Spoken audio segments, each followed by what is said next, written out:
नमस्कार, स्वागत है आपका। मैं हूं आपके साथ सुमित गुप्ता। आप देख रहे हैं प्रदेश हमारा। शुरू करते हैं खबरों का सिलसिला। मारपीट के केस में पुलिस ने भरतपुर सांसद रंजीता कोली के भाई को गिरफ्तार किया है। भरतपुर से खबर है। वैर थाना पुलिस ने 16 अगस्त शाम को एक हिस्ट्री शीटर की शिकायत के आधार पर सांसद के भाई को गिरफ्तार किया है। थानाधिकारी सुमेर सिंह ने बताया कि मुकेश उर्फ घुर्रू नाम के व्यक्ति ने थाने में ओम प्रकाश के खिलाफ मामला दर्ज करवाया था। जानकारी के अनुसार 11 अगस्त शाम करीब 11 बजे आपस में गाड़ी हटाने को लेकर विवाद हुआ था।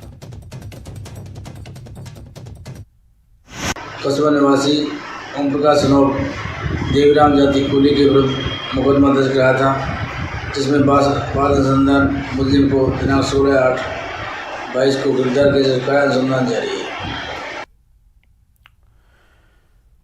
मारपीट के मामले में सांसद रंजीता कोली के भाई की गिरफ्तारी पर कांग्रेस ने कहा कि प्रदेश में कानून का राज है, जो भी कानून का उल्लंघन करेगा उसके खिलाफ कार्रवाई होगी। पार्टी के प्रवक्ता स्वर्णिम चतुर्वेदी ने कहा कि इस मामले में सांसद अनर्गल बयानबाजी कर रही हैं। राजस्थान प्रदेश में कानून का शासन है। प्रशासनिक और पुलिस की कार्रवाई में राजस्थान सरकार दखल नहीं देती है। यदि कोई अपराधी है, किसी भी वर्ग का हो, कितने भी ऊंचे रसूख का हो, पुलिस प्रशासन उसके खिलाफ कार्रवाई करता है। भरतपुर सांसद द्वारा अनर्गल बयानबाजी की जा रही है। राजस्थान सरकार के खिलाफ झूठे आरोप लगाए जा रहे हैं, जबकि सच्चाई यह है कि उनके भाई के खिलाफ एक मुकदमा दर्ज हुआ। मारपीट का मामला है। मारपीट के मामले में जो शिकायत करता है उसको न्याय दिलाने के लिए पुलिस द्वारा कार्रवाई की जा रही है। जलदाय मंत्री महेश जोशी जलदाय समेत 3 विभागों के अधिकारियों के साथ डेनमार्क का दौरा कर लौट आए हैं। जयपुर आने के बाद दौरे को लेकर उन्होंने आज सचिवालय में सभी अधिकारियों के साथ एक प्रेस वार्ता की। प्रेस वार्ता में महेश जोशी ने बताया कि राजस्थान डेनमार्क से कई मामलों में पानी के बेहतर प्रबंधन के लिए तकनीकों को अमल में लाएगा।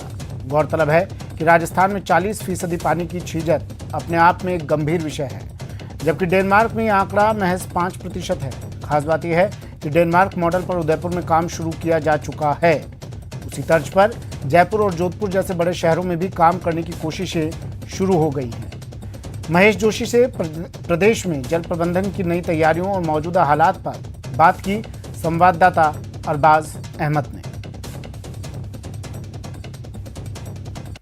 पानी की क्वालिटी के लिए जाने जाने वाला देश डेनमार्क और राजस्थान का एक डेलीगेशन जो वहां पहुंच करके पानी से जुड़ी तमाम तकनीकों को अध्ययन करके आया है। राजस्थान के जलदाय मंत्री महेश जोशी हमारे साथ में मौजूद है। साहब, डेनमार्क में आपने दौरा किया, आपकी पूरी टीम गई, क्या सीखा और क्या राजस्थान में अमल में लाया जाएगा? सबसे पहले तो हमने पानी के महत्व को समझा।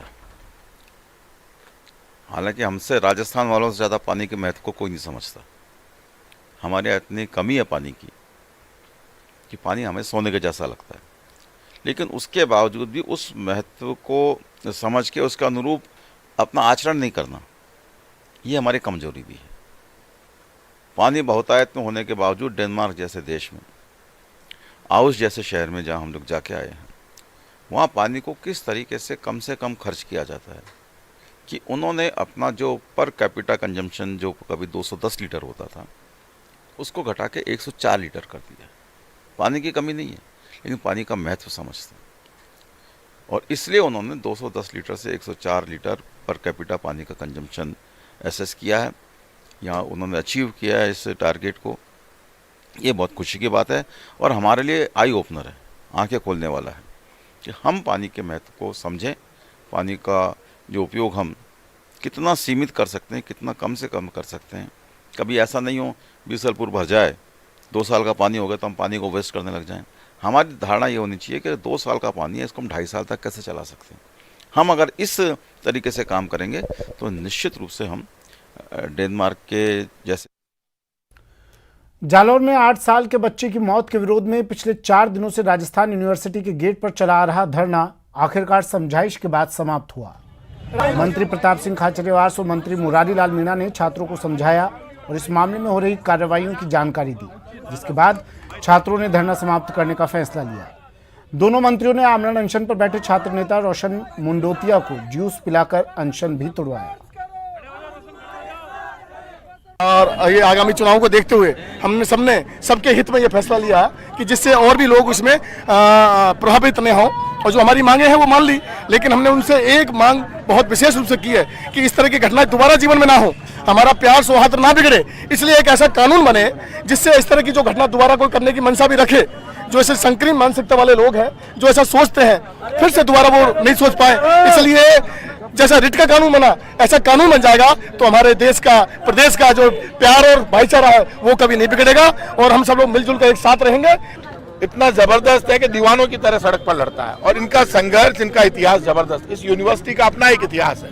जब जब यहाँ से कोई आवाज उठी है तो सरकारों ने आगे बढ़कर स्टूडेंट का सम्मान किया है और उनकी मांगों को मंजूर किया है। स्टूडेंट ने जो डिमांड्स उठाई है वो डिमांड सारी वाजिब है, इसमें कोई दोहराई नहीं। बहुत गलत घटना हुई, इससे बड़ा पाप कुछ नहीं हो सकता।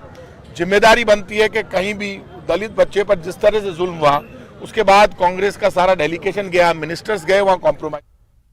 बीकानेर में 2 साल के बाद होने वाले छात्र संघ चुनाव को लेकर छात्रों में काफी उत्साह देखने को मिल रहा है। चुनाव लड़ने के इच्छुक छात्र नेताओं ने कॉलेजों में अपना प्रचार प्रसार शुरू कर दिया है। 26 अगस्त को छात्र संघ चुनाव के लिए वोटिंग होगी, लेकिन कॉलेजों में अभी तक एडमिशन प्रक्रिया पूरी नहीं हुई है। ऐसे में कई छात्रों के सामने चुनाव लड़ने और वोट डालने की समस्या खड़ी हो गई है। महाराजा गंगा सिंह यूनिवर्सिटी, राजकीय डूंगर कॉलेज और राजकीय महारानी कॉलेज का चुनाव छात्र संगठनों के लिए प्रमुख होता है। विद्यार्थी परिषद उन तमाम विद्यार्थियों के ध्यान में रखकर पैनल फाइनल कर रही है जो कंटिन्यू विद्यार्थी परिषद के बैनर तले चुनाव की तैयारी कर रहे हैं पिछले दिनों से, और आगामी चुनाव के अंदर जो विद्यार्थियों के हक की मांग के लिए हमेशा कॉलेज के अंदर उपस्थित रहते थे, उनके लिए विद्यार्थी परिषद उसी प्रकार से पैनल तैयार कर तैयारी है। यार विद्यार्थी परिषद की इस बार पूर्ण जोर तरीके से तैयारी है। महाराजा गंगा सिंह विश्वविद्यालय हम जीत रहे हैं। डूंगर कॉलेज से कल तक हमारा पैनल आ जाएगा। डूंगर कॉलेज भी विद्यार्थी परिषद अध्यक्ष जीतेगा। लोकतंत्र का सबसे बड़ा पर्व है, खास तौर से एक नौजवान पीढ़ी जहाँ से वो अपनी राजनीति की शुरुआत करते हैं। एनएसयूई की बात करूँ तो मैं न्यूज़ 18 के माध्यम से बताना चाहता हूँ कि एनएसयूई एकमात्र ऐसा देश में छात्र संगठन था जिसने कोविड के अंदर, जब पूरा विश्व जगत कोरोना महामारी की चपेट में था, तो विद्यार्थियों की आवाज़ को मुखर करने का काम एनएसयूई ने किया। और राजधानी जयपुर के 2 पुलिया शुरू हों तो लाखों लोगों को आवागमन में बड़ी राहत मिल सकती है।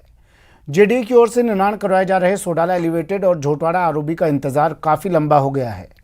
सोडाला एलिवेटेड का निर्माण तो पूरा हो गया है, लेकिन झोटवाड़ा में अभी और भी देर है। अंबेडकर सर्किल से सोडाला तिराहे तक बनाए जा रहे एलिवेटेड रोड का प्रोजेक्ट अगस्त 2016 में शुरू हुआ था। तब इसे पूरा करने की डेडलाइन जून 2019 रखी गई थी।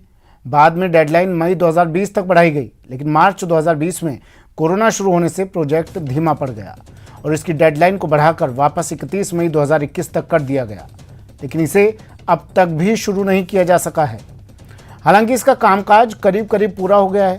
दूसरी तरफ झोटवाड़ा आरओबी का निर्माण भी लंबे समय से अटका हुआ है।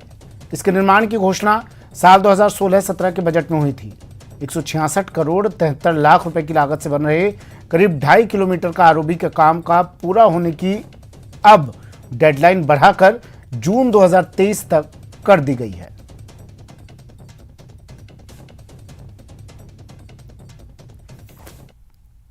पुलिया के साथ और आज लगभग 5-6 साल होने को आए और अभी तक मुझे लग रहा भी नहीं है कि कोई निकट भविष्य में पूर्ण होने वाली है। तो काफ़ी परेशान हो रहे हैं आवागमन के लिए, और सरकार कोई काम कर रही है तो उसके ऊपर पूरा फोकस करके अधिकारियों को काम करना चाहिए। हम जनता को राहत दिलाने के लिए काम करते हैं, न कि उसको परेशान करने के लिए। ये दिमाग में रखनी चाहिए बात। अभी तक तो मुझे लग रहा नहीं है कि कोई राहत की उम्मीद यहाँ पर नज़र आ रही है। तो सरकार को भी और अधिकारियों को भी इस विषय में सोचना चाहिए कि हम लोगों की जिम्मेदारी जनता के लिए सहज सुलभ यातायात उपस्थित करवाएं। और बड़ी खबर है, अलवर में मॉब लिंचिंग मामले से जुड़ी बीजेपी ने 3 सदस्य जांच कमेटी गठित की। अब इस मामले को लेकर प्रदेश अध्यक्ष सतीश पूनिया ने यह कमेटी गठित की है। कमेटी में राजेंद्र राठौड़, मदन दिलावर और अरुण चतुर्वेदी शामिल। कल कमेटी के सदस्य अलवर जाएंगे और जांच कर प्रदेश अध्यक्ष को तथ्यात्मक रिपोर्ट सौंपी जाएगी। बड़ी खबर टीवी स्क्रीन पर। जांच कमेटी मॉब लिंचिंग मामले को लेकर बीजेपी ने की गठित। ये 3 सदस्य जांच कमेटी प्रदेश अध्यक्ष को रिपोर्ट तैयार कर सौंपेगी। बड़ी खबर। राजसमंद की एसीबी टीम ने बड़ी कार्रवाई करते हुए ठीकरवास कला राजकीय उच्च माध्यमिक विद्यालय के वरिष्ठ सहायक भूपेंद्र पाल सिंह को 10,000 रुपए की रिश्वत के साथ गिरफ्तार किया है। राजसमंद एसीबी उप अधीक्षक अनूप सिंह ने जानकारी देते हुए बताया कि परिवादी ने राजसमंद एसीबी को एक लिखित शिकायत पेश की, जिसमें बताया गया था कि वो 31 जुलाई को इसी स्कूल से रिटायर हुआ था। उसके पेंशन प्रकरण को ऑनलाइन करने के एवज में देवगढ़ तहसील के ठीकरवास राजकीय उच्च माध्यमिक विद्यालय में कार्यरत वरिष्ठ सहायक भूपेंद्र पाल सिंह ने उससे 12,000 रुपए रिश्वत की मांग की है। इसी शिकायत के बाद भूपेंद्र पाल सिंह को 10,000 रिश्वत के साथ रंगे हाथों गिरफ्तार कर लिया।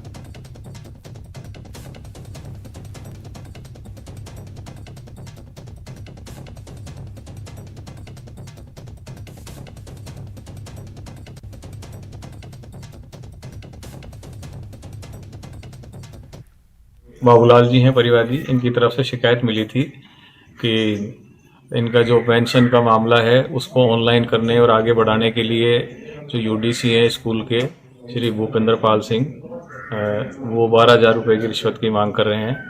और इस पर आज हमने वेरिफिकेशन करवाया। वेरिफिकेशन सत्यापन होने के बाद में उसको 2,000 रुपये तो वेरिफिकेशन के दौरान ले लिए श्री भूपेंद्र पाल सिंह ने, और फिर 10,000 रुपये लेते हुए रंगे हाथों उसको गिरफ्तार किया है। अलवर के बहरोड एडीजे कोर्ट में आज कड़ी सुरक्षा के बीच कुख्यात बदमाश और गैंगस्टर पपला गुजर को पेश किया गया। आज की पेशी के दौरान कोर्ट ने पपला गुजर पर विभिन्न धाराओं में आरोप तय किए और अगली सुनवाई के लिए 28 नवंबर की तारीख मुकर्रर की। मामले को लेकर सरकारी वकील संजय शर्मा ने बताया कि आज पपला को भोंडसी जेल से बहरोड कोर्ट में पेशी के लिए लाया गया था।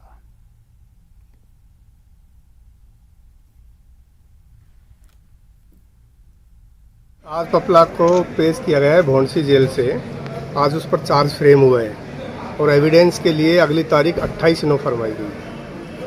क्या आरोप तय किए गए सर उस पर? आईपीसी के सो मेनी सेक्शन में और आर्म्स एक्ट में 3 पीडीपीपी में जो एक नाजायज गिरोह बना के और सर्वाधिक सुरक्षित स्थान बहरोड थाने से मुलजमान घातक आयुधों से सज्जित होकर AK-47 जैसे हथियारों से लगभग 47-48 राउंड फायरिंग करके छुड़ा के लेके गए थे हिरासत से।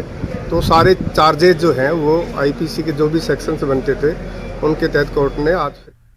जयपुर नगर निगम ग्रेटर के निलंबित पार्षदों ने आज स्वायत्त शासन निदेशालय पर धरना दिया। डीएलबी पर धरना देकर निलंबित पार्षदों ने मांग रखी कि न्यायिक जांच के फैसले की सत्यापित कॉपी उन्हें तत्काल रूप से दी जाए। हाल ही में सरकार ने अपनी ओर से जो न्यायिक जांच करवाई थी उसमें मेयर सौम्या गुर्जर समेत 3 पार्षदों को दोषी माना है, लेकिन इसके बाद से ही स्वायत्त शासन विभाग द्वारा मामले में हुए फैसले की सत्यापित कॉपी नहीं दी जा रही है और इसी वजह से नाराज निलंबित पार्षद धरना दे रहे हैं। यहाँ पर हमारे को कॉपी नहीं दी जा रही। क्यों नहीं दी जा रही? आज तक कोई ये नहीं बता रहा कि फाइल किसके पास है। नीचे जाते हैं तो बोलते ऊपर है, ऊपर जाते हैं तो नीचे है। कोई बोल रहा है मंत्री जी के पास है, कोई एलएसजी के पास है। ये किस प्रकार का षड्यंत्र अंदर ही अंदर रचा जा रहा है। और आज मेरे घर पे हाई कोर्ट से एक लेटर आया है, उसमें ये लिखा गया है कि सरकार द्वारा कैविएट लगा दी गई है ताकि हाई कोर्ट में हमारे से पहले उनको सुना जाए ये किस प्रकार का षड्यंत्र है। और आज मैं डीएलपी पे धरने में बैठ गया हूँ और मैं जब भी उठूंगा जब हमारे को यहाँ से सत्यापित प्रतिलिपि दे दी जाएगी। हाई कोर्ट से एक कैविएट का लेटर आता है कि राजस्थान हाई कोर्ट का एक लेटर आता है कि ये आपके खिलाफ कैविएट जारी कर दी गई है। और स्थिति ये है कि अभी भी हम मिले तो हमारे को ये कहते हुए कि अभी आते हैं, कोई अधिकारी हमारे को जवाब देने को तैयार नहीं है। ऐसी स्थिति में हम क्या करें? राज्य सरकार ने माइनर मिनरल सेक्टर को बूस्ट करने, वैध खनन को बढ़ावा देने, प्रक्रिया को युक्तिसंगत एवं पारदर्शी बनाने और राज्य के राजस्व में बढ़ोतरी के लिए राजस्थान माइनर मिनरल कंसेशन नियमों का सरलीकरण किया है।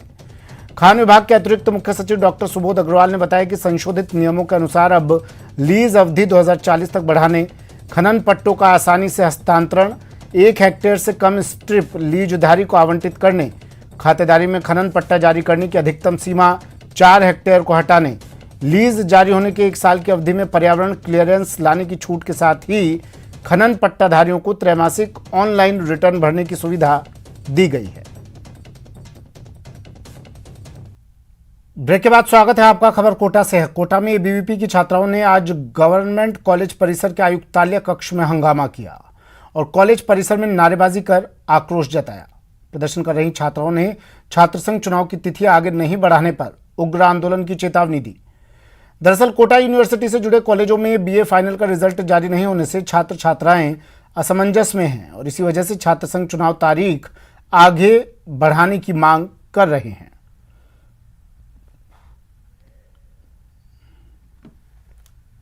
छात्र 3 साल से चप्पलें घिस रहे हैं, अपने पैर घिस रहे हैं, अपनी तैयारी कर रहे हैं, वो क्या करे? तैयारी कर रहा है चुनाव की, वो क्या करे? असमंजस में है वो कि चुनाव। केंद्रीय मंत्री गजेंद्र सिंह शेखावत ने प्रसिद्ध अभिनेता अनुपम खेर के कार्यक्रम लाल किले की गूंज नेहरू से मोदी तक को परिवर्तनकारी करार दिया है। उन्होंने कहा कि कार्यक्रम ने आजादी के 75 साल में केंद्र सरकारों की सोच और बदलते भारत को रेखांकित किया है। केंद्रीय मंत्री ने इस कार्यक्रम की शानदार प्रस्तुति के लिए सूत्रधार बने अनुपम खेर का अभिनंदन किया। केंद्रीय मंत्री ने कहा कि आजादी के 75 वर्ष के लंबे कालखंड को 3 पीढ़ियों के गुजर जाने के बाद उससे नई पीढ़ी को रूबरू करवाना जरूरी था। अनुपम खेर ने इसे बहुत सुंदर तरीके से देश के सामने रखा। उन्होंने इस कार्यक्रम के लिए अनुपम खेर का धन्यवाद किया।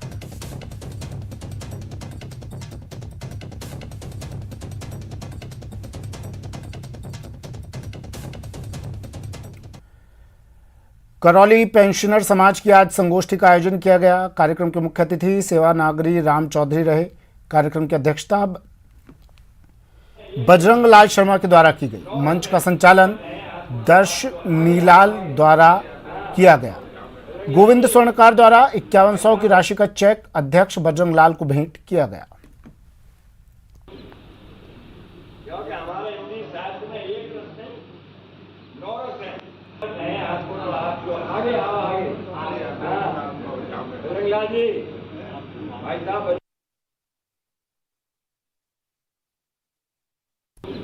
चलिए बुलेटिन में फिलहाल इतना ही। दीजिए इजाजत। नमस्कार।